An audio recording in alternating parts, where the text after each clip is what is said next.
Hey guys, welcome to today's video, and today it's going to be a kind of unusual what if. So for this what if, we're going to say that there was a threat in between the Cell Saga and the Buu Saga. So this is going to centre around Gohan and the development of his character and what it could have been due to Goku's death. So let's get into it. 2 years after Cell died and Goku died, a spaceship comes crashing down to Earth and an army falls out of, let's say, 3 dozen powerful foes. Not Frieza soldiers, not King Cold's army, but a new threat. They straight away go out and destroy cities where they first encounter Piccolo. Piccolo is the first to try and stop these foes, these menaces. And all these soldiers, Piccolo is holding his own, but that's just against a dozen of them.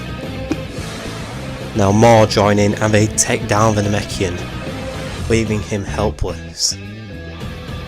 Before these foes try and deal a decisive blow, Krillin shows up, uses his solar flare and gets Piccolo out of there. He knows that if Piccolo can't handle these, then there's no way he can. So all this is happening while Vegeta had said that he's giving up fighting. He's giving up fighting completely. We don't know when he began to fight again during the 7-year gap, but I would say that he's just started to begin training again, and he can sense this. He can sense Piccolo, his life depleting. He's very weak. Piccolo's not dead, but he is in a very bad state. Vegeta flies over to the battleground, where he sees Krillin beginning to take on some of the soldiers. Individually, Krillin is stronger than these foes, but they begin to gang up on him and knock down the poor human. Vegeta has to step in and begin to fight all these new aliens. He takes out a good 2 dozen of them before some more begin to show up. Vegeta is beginning to get worn down. They're causing little by little more damage to the Saiyan Prince. Tien and Yamcha show up to try and help them fight. Now I know what you're wondering, where's Gohan? You said this story was going to centre around him. He can sense all this happening, all of his friends getting hurt, but Chi-Chi won't let Gohan go. She's saying let them handle it. He knows that he's the strongest fighter on the planet. Even Vegeta and Piccolo are getting destroyed by these new enemies.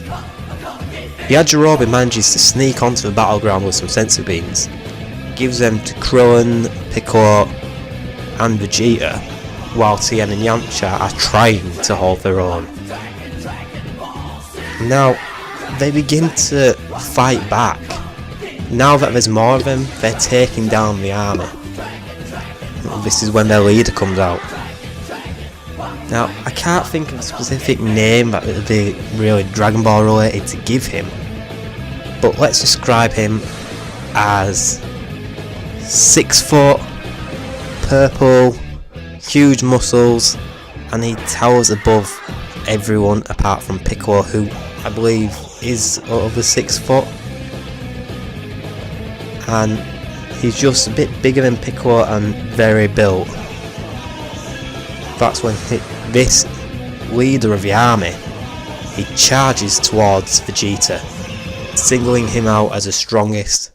The same Prince goes to fire a Gallic gun straight at him, but is grabbed by the head and smashed into the ground, similar to how Broly did in the original Broly movie, just grabbing foes and chucking them into the ground. He chucks him through the Earth Centre and 20 feet below ground. Piccolo then tries to fight him, and again he is no match. He is just completely obliterated. Now Piccolo again is holding on to just an inch of his life, and Gohan is becoming more and more enraged, sensing all this damage, knowing that Vegeta and Piccolo, they can't handle this, not alone, and the humans, they don't stand a chance.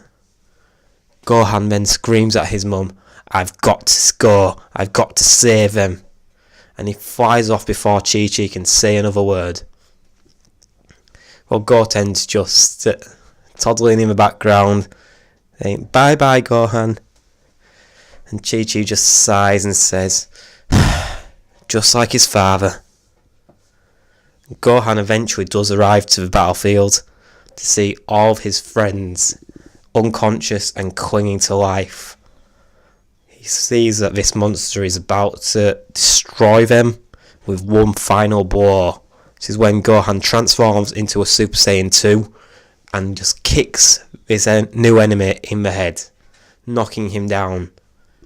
This infuriates this new monster, who charges right towards a young Saiyan. Now, Gohan is holding his own, but he hasn't tapped into his power. He may be a Super Saiyan 2, but he's still not using the same amount of strength that he used against Cell. He's had 2 years where he hasn't trained whatsoever. So he's kind of rusty and weak.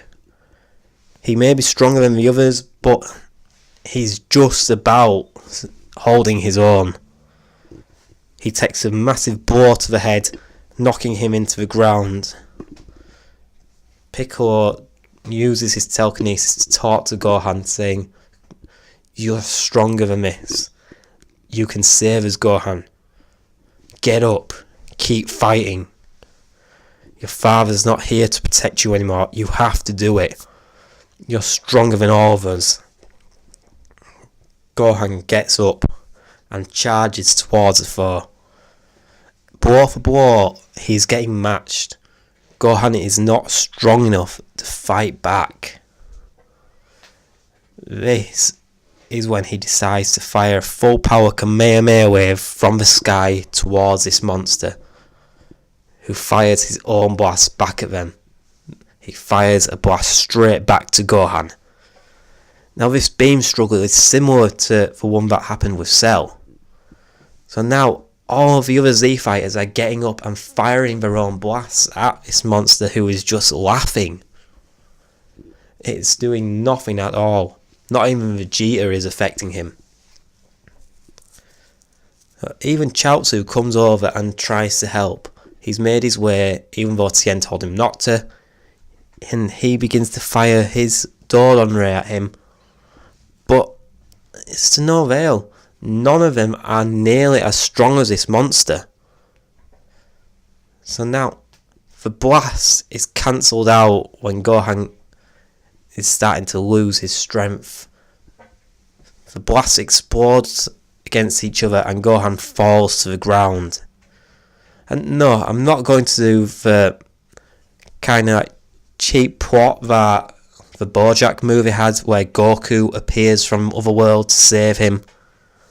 No, Goku can't do anything. He won't come into the story.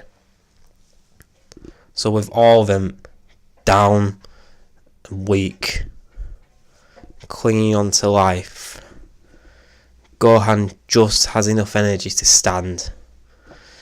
He looks around at his friends, each one of them close to death. That's when he screams and lets out his rage. No, he hasn't tapped into his hidden power. He's just gotten more angry and has got back to full strength. His rage has brought him back to full strength as Super Saiyan 2. But again, it's not enough. He's just trading blow for blow. He's evenly matched with this monster, but he seems like he's not getting any weaker. So from behind, Android 18 shows up and kicks him in the back. That's right, 18, limitless energy. She joins Gohan in the fight. The two of them together are beginning to get a bit of an edge. And now Yajirobe appears again. He's got 2 more senzu beans. He gives one to Vegeta and one to Piccolo. Vegeta goes stubborn as ever, trying to join the battle, fighting this monster with Gohan and 18, while Piccolo, he transfers all of his energy to Gohan. So now, he is fully replenished, and with his rage boost, they managed to overpower this monster. And Gohan knocks him to the ground, and when he goes to fire the final Kamehameha wave to finish him, Vegeta joins in with a final flash, and the blast combined to obliterate this monster. So I know what you're thinking, this just turned out like any other battle that they would face. They start to be put down, start to get hurt, and then someone comes along and saves them. Either Gohan or Goku pulls something out and defeat the enemy. But this, what if it's more about the consequences of this battle? Gohan realises that he may be the strongest of the fighters. He may be the strongest person on Earth. But new enemies could appear at any moment. It's kind of like the realisation that he gets in Dragon Ball Super, that no matter how strong he is, just normally, he always needs to train and get stronger to protect the ones that he loves. His realisation came when he looked around to see all of his friends clinging on to life. He realised that he needed to man up. Yes, he can still study, but he needs to train, get stronger. So guys, that's where I'm going to leave it. I wanted to give that a bit of a twist on a lot of people's what ifs, saying what if Gohan trained in the 7-year gap. I wanted to give a legitimate reason for it other than just Cell. I wanted to show that Gohan would have more of a need to fight, like what he did in Super, like when he fought Boo. He wanted to protect the ones that he loved. So guys, let me know what you think in the comments below. If you enjoyed the video, please remember to like, comment and subscribe, and I will see you all next time. Bye.